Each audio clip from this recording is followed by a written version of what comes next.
Hello, friends.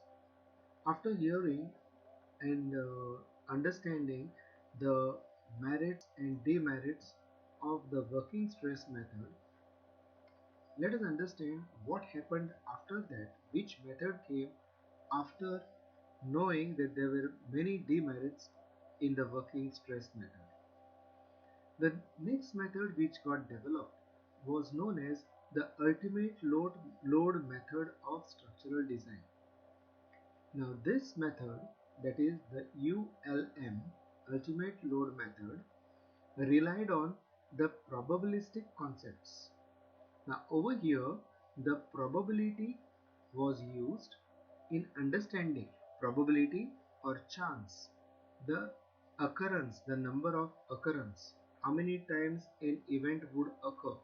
The probabilistic concepts of design was developed over the years.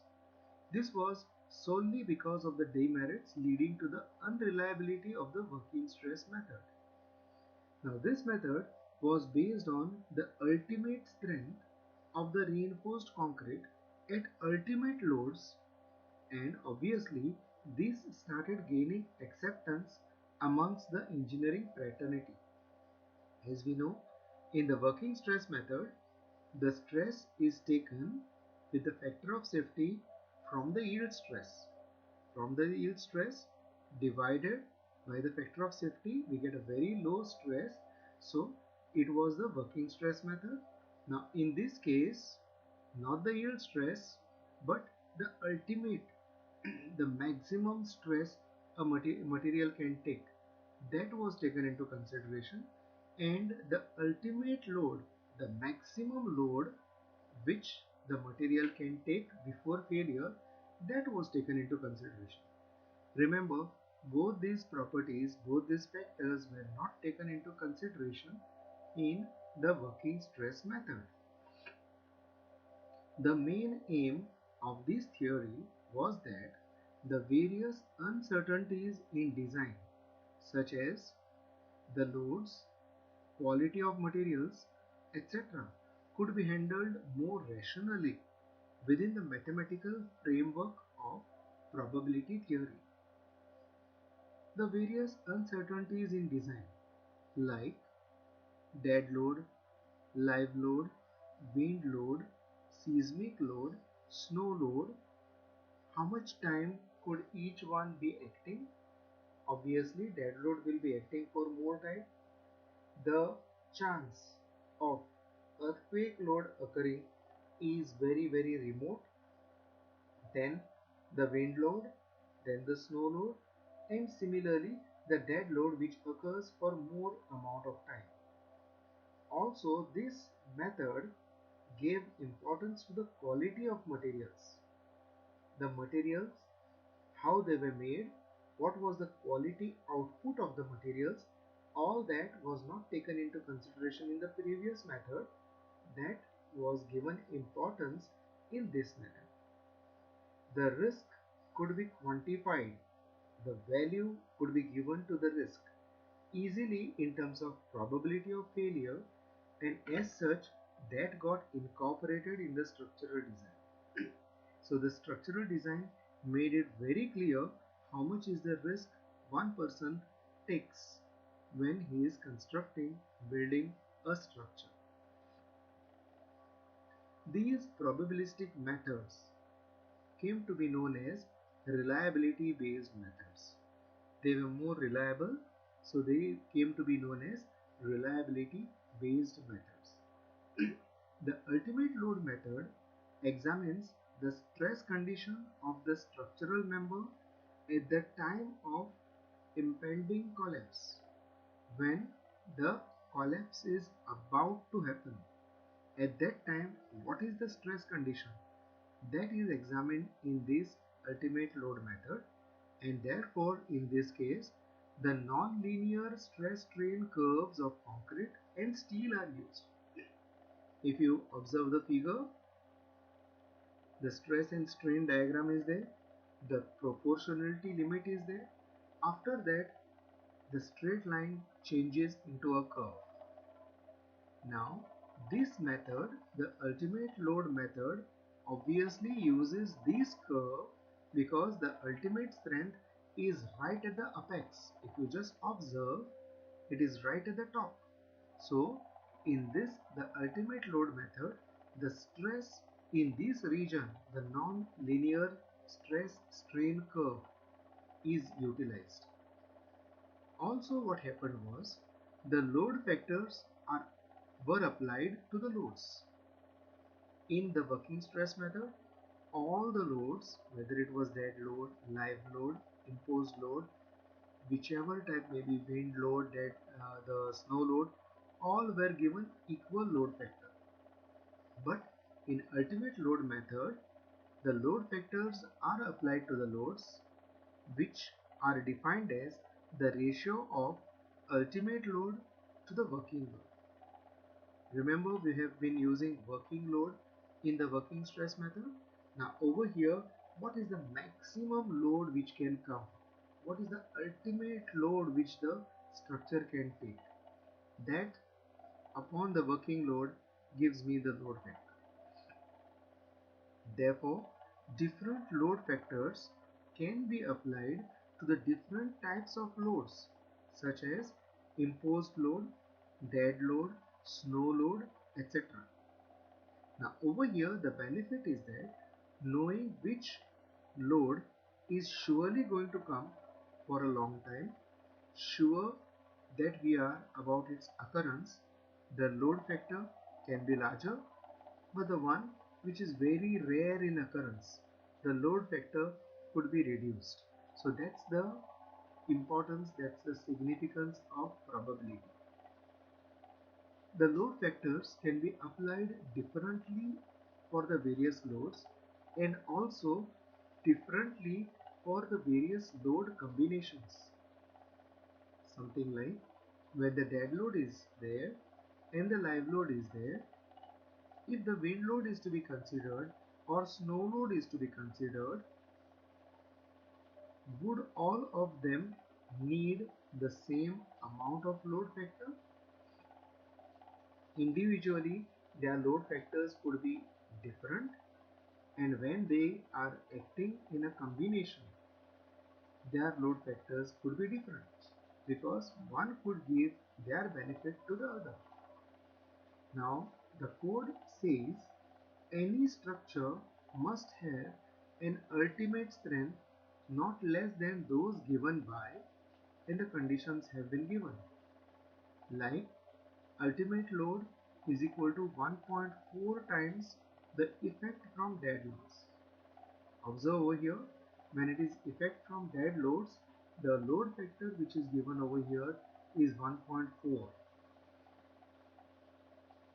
Further on, when we are looking at the combination as dead load, live load, and either the live load from roof or snow or rain, then the ultimate load combination is 1.2 is the load factor to be applied for a dead load, 1.6 for the live load, and just half, that is 0.5 for any of the other three loads. Similarly, we have the other combinations. For each of these combinations, the structure has to be worked out, has to be designed, and the worst effect given by any of these combinations is to be considered.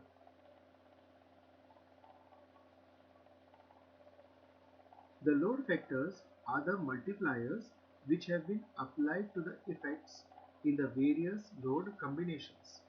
We have just seen the various load combinations and the multipliers known as the load factors. This is done so that accidental overloading of the structure is avoided. By mistake, due to natural calamity or whatever similar to that, if overloading of the structure occurs, then in the previous method, the WSM, there was no factor of safety for that. Now over here, if accidental overloading is there, that is already taken consideration by means of load factors. These factors, the load factors, contribute to the inaccuracies in estimating the magnitude and the distribution of the loads. So when I'm using 1.4 for a dead load and 1.6 for live load, they take into account the various inaccuracies in estimating the magnitude and distribution of the load. Due to the use of higher stresses, the members, that is the beams, slabs, columns, etc., result in becoming slender and thus economical in design, especially with high strength steel reinforcement.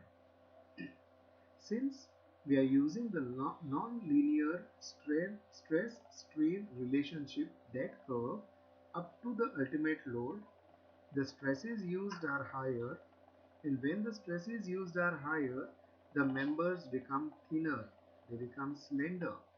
When they become slender, obviously they become economical. And especially if we use the high yield strength deformed bars, then the amount of steel also results. But there was one problem with the ultimate load method of structural design. The resulting slender members may not be safe in serviceability criteria. Note one thing over here, the sections are becoming slender, they are becoming thinner. Since they become slender, since they become thinner, the deflections observed are larger, there are more crack widths even at the working load. That is what has been observed. In the working stress method, the sections were larger, the deflection was less, the crack width was less. Now in this case, serviceability criteria, there was a problem. Deflection was larger, crack widths were wider. Now in the ultimate load method of structural design, the non-linear portion of the stress-strain relationship for the design of members is generally not used in the design except in the yield line concept for slabs due to the fact that it presents difficulties in predicting the behavior of plastic hinges in the reinforced concrete members.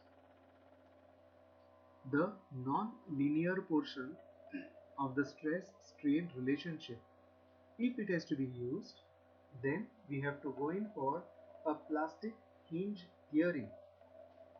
That theory, that concept, the calculations involved in this concept is extremely difficult, is laborious, and that's the reason why people still prefer using the plastic hinge theory only for the slabs. For rest of the things, for rest of the structural members, still the linear portion was being used because using linear portion was simplifying the calculations. Hence, this ultimate load method of structural design was actually not using the non-linear portion for all the members except for slabs. The stress resultants at ultimate loads follow the same pattern as the ones at service loads magnified by load factors. That means that means the analysis is based on linear elastic theory itself. So because the non-linear portion is not used, because the linear portion is used, it was only the linear portion in which the service loads were magnified, multiplied by load factors. So essentially only linear theory, elastic theory was used. The first portion, the straight line portion itself was used. Also, the inelastic behavior and redistribution of stresses is not considered when the loading changes from service loads to ultimate loads, which is wrong. Whenever the service loads change to ultimate load, obviously redistribution of stresses occur But in the ultimate load method of structural design, it was not considered. So obviously, it was wrong.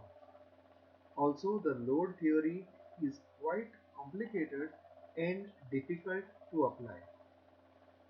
This is the reason why the ultimate load method needed to be more simplified and easily applicable. This led to its downfall. This led that to it being less popular amongst the engineers, and therefore throughout the world it was less accepted. The improvement on that was the limit state method.